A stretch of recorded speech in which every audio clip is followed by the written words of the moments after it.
Yeah, hello everyone. You're welcome to yet another edition of Africa's Realities. As usual, my name is Mr. Johnson Yakubu Sani, and today I'm out with another video. Now, today I want to talk about an interview I came across on Channels Television. It is the interview that Mr. Deji Adeyanju gave to Channel Television concerning his relationship with Peter Obi and with obedience.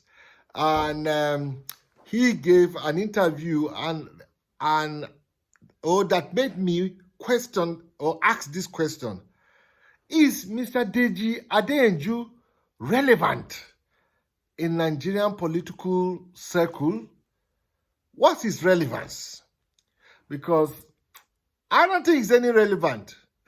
But he gave this interview that I am out today to analyze point by point that he raised, that he's talking as if he's one relevant person in the politics of Nigeria. I think he should remain in his pro bono, but I don't think he's relevant. Now, well, let me not talk much. Let me start this program, this content right now. I want you to subscribe and turn on the notification bell so that whenever I drop my video, you get to be amongst the first to watch. And I want to thank my returning subscribers because you guys are always quick to watch my videos, and I say thank you. And I also want you who is watching right now, I want you to hit the like button so that this video can be spread far and wide. And finally, I want you to engage in the comment section so that we can have a healthy debate concerning this topic of today. Now, having said this, and without further ado, let us start this content right now. Babu wani kama da kai, ai babu wani. Yeah, my people, you are welcome back.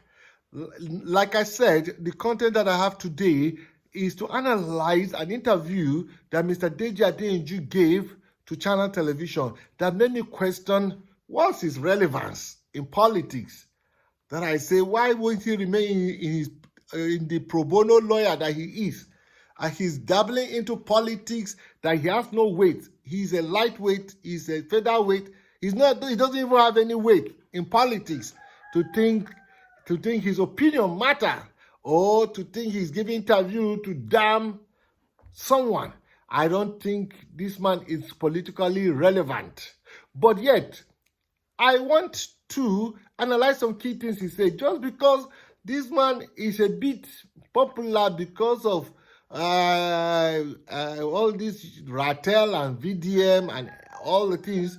I used to be a VDM fan too before, but I began to put little question mark. I'm not really his fan. I'm in the middle. But I think Deji, because of he being a pro bono lawyer for VDM, he has some youths with him, but that doesn't translate into he being a political power or political person in the scheme of Nigerian politics. But I want us to analyze this interview he had.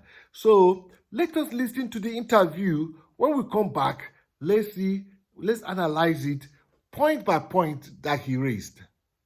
Polity. Mr. Adeyanju, as I said, 5 pages long, lots of things said. But let's just start by saying this is not in court yet, so we can discuss this. What exactly is your grouse against Mr. Peter Obi and the obedience? Yes, so in the wake up to the 2023 general election, because I'm not political, I'm just expressing my thoughts about why the opposition should come together and unite against the criminal APC and roguish APC government that always rig elections. That if the opposition is divided, that there's no way they can win. I was just expressing my political thoughts and views. The idea of the Obi candidacy excited me, and I said, but that he needed the buy-in of Atiku and Kwankwaso. I even urged Kwankwaso to deputize Obi. I urged Atiku to step down for Peter Obi, and all that. So in the process of that analysis, just expressing my views, I also said the fact that Atiku has been running for president in perpetuity, that he cannot continue to run. I was just expressing my views as a Nigerian. So then Peter Obi all of a sudden started trying to reach out to me to meet me But at that time, I was out of the country. I think I was in Dubai or somewhere. So, but he was persistent in reaching out to me. And I was avoiding him. But, I didn't want to see him because I didn't want it to look like, because I've expressed my views, which seems to be like almost in his favor, he now wants to see me and corner me to be one of his supporters. But I don't want to support any position because I'm not partisan. Because some people had already started even resigning from activism and joining him. So I didn't want to join his bandwagon, but I was excited by the idea of Peter Obi because, of course, Southeast have not produced a president in a very long time, except after post-independence anyway. So I was excited. So subsequently, I made some further views, and this time around, he was more persistent. So one of his aide, a journalist, reached out to me. So we subsequently met. And I said, yes. He commended me for some of my views and all that and said that it would be exciting to work together. I said, I'm not working with anybody. But I now made some observations about the things that he has been accused of doing in the past. Corruption. Sarah reporter reported the story where his staff was caught with money. He tried to explain it, but I was not satisfied. Then I also raised the issue about these issues of him using state resources in Anambra to invest in his family business. His explanation to me in his defense was that he had resigned from the company before he became a governor. I was flabbergasted. I couldn't just wait to get up to leave the place. I'm like, how can a man that wants to be president of Nigeria not see the clear abuse? You understand? That he has abused his office to do such a thing. He was justifying it. He didn't see anything wrong in it. I was completely disgusted. So eventually, I didn't want to disrespect him, so I wanted to leave. And then he got into, because we're like in a living room, it's like a suite. Then he got into a room and said, please, he's coming. That he wants to go inside the room and he has something for me. So he brought one envelope or something like that. And said, no, this is just a small thing. It's just for coming, blah, blah, blah. I said, I laughed. I said, that means you don't know me. I said, and you are friends with Mimiko, former Governor Mimiko and others.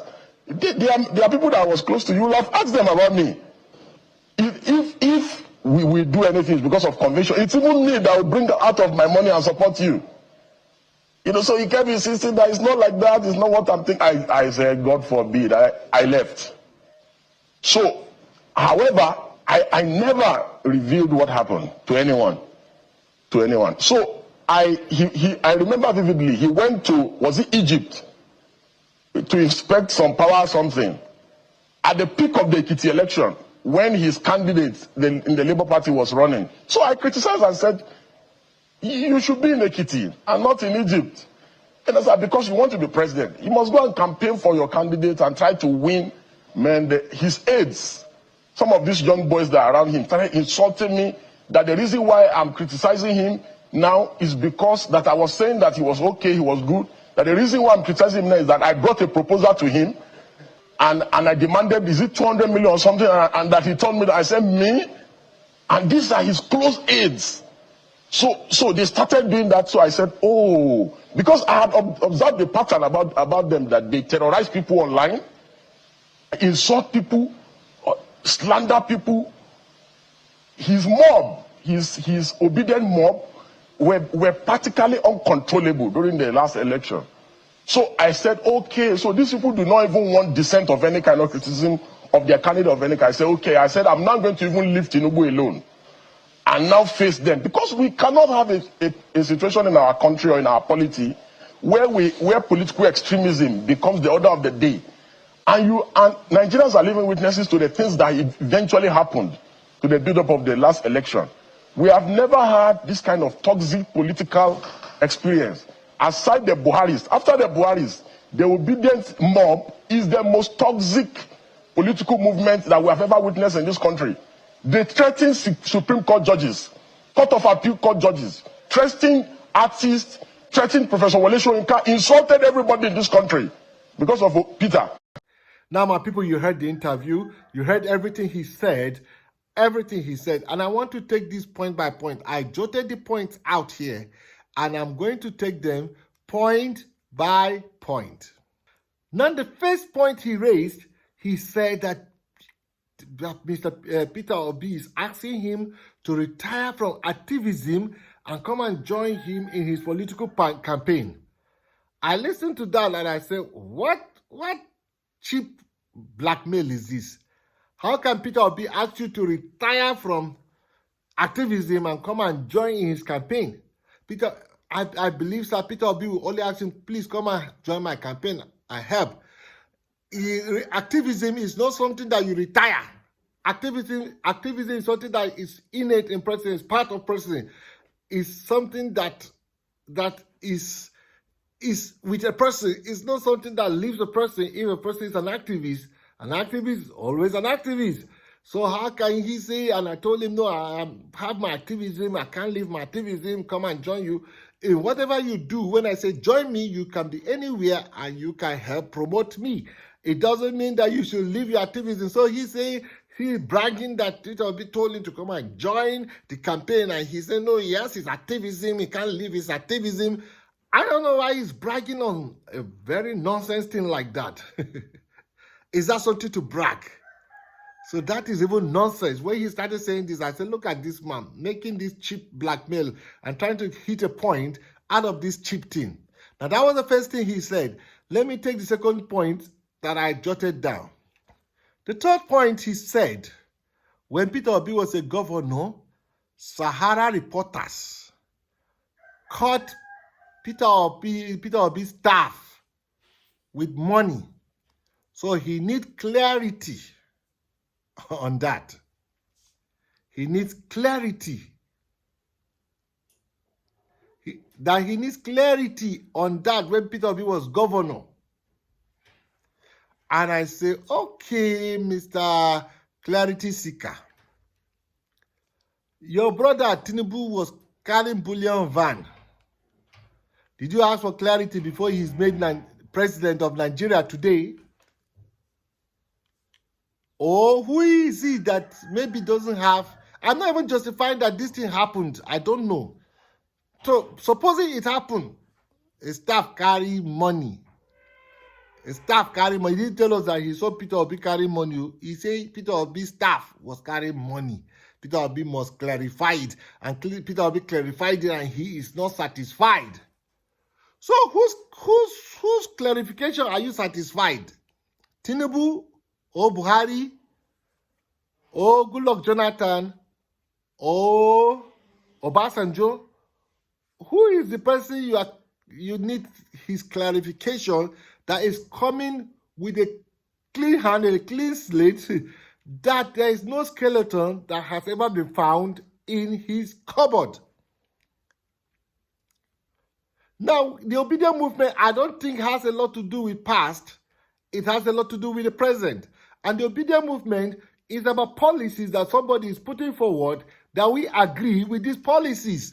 The obedient movement is somebody that will hold account that these are the policies you say you implement and we have voted you because of these policies.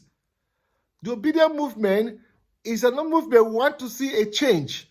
It's not a movement that of past behavior. People have past and people repent from their past. So to hold somebody, say he has a past, which of the leaders doesn't have a past? If Obi is not there, if Atiku is there, okay, let's say, okay, Obi has this past. You don't want Obi. Okay, who do you want? Is it Kwankwaso that doesn't have a past? Or Atiku that doesn't have a past? Or Tinubu that doesn't have a past? Or who else that doesn't have a past? So I'm just telling you that the fact that you think his staff was caught with money is the reason why he's not fit to be president. Tell me the person that is fit to be president that doesn't have any kind of dirty dealing that has soiled him before. And I'm still not saying, I'm not sure, I don't know whether it is true or false. But who is it that is coming that's coming as a scent?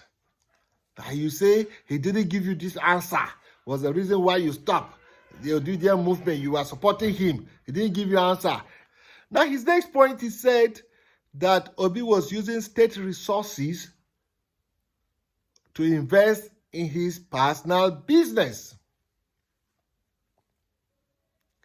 Obi was using state resources to invest in his personal business. I think in Nigeria, we are fighting against embezzlement of funds.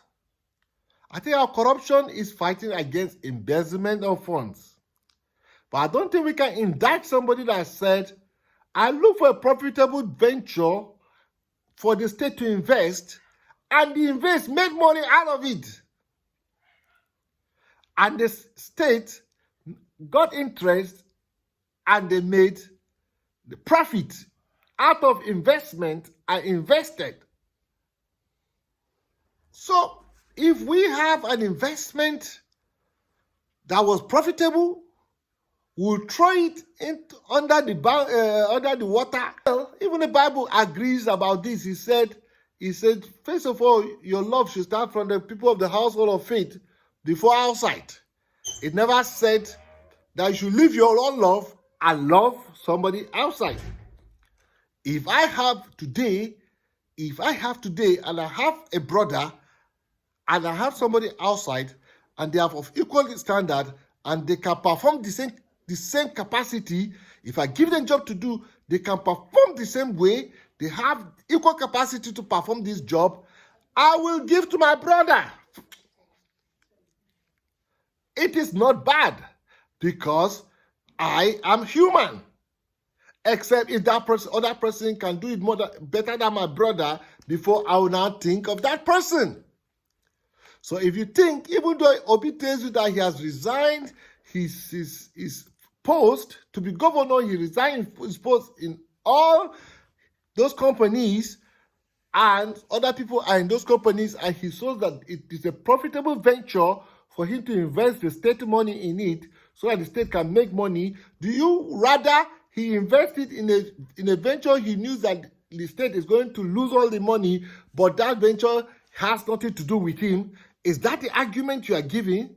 Is it not where you find out that, where you know, where you have assurance, where you have all the workings of the things? I know that in this place, I'm very sure I've seen it, that the state can make profit out of this place.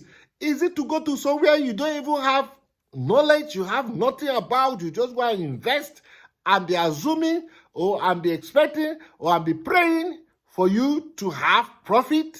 Okay, it's a family, it's his family, and he invested state money in his family. The thing is that money embezzled? Have that money disappeared? Or did that money yield profit on it? That is the answer we need. Did you go and waste the state money, or you went and invested it and the state made profit? And nobody has told us that the state didn't make profit out of the investment he has done. The most important thing is how important and how good was that investment.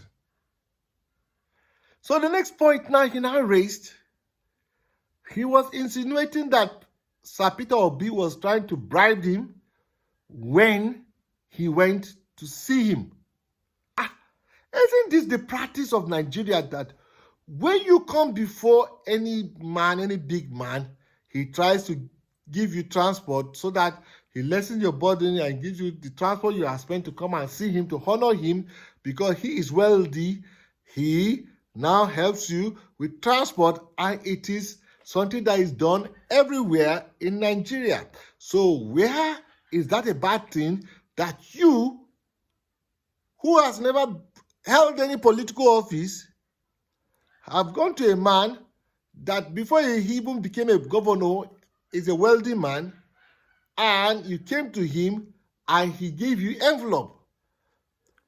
Envelope given when we visit dignitaries are like they are happy we came, and please let us not be like we incur some cost by coming to meet them, so they make sure we don't incur any cost by coming to meet them. It's not a bribe.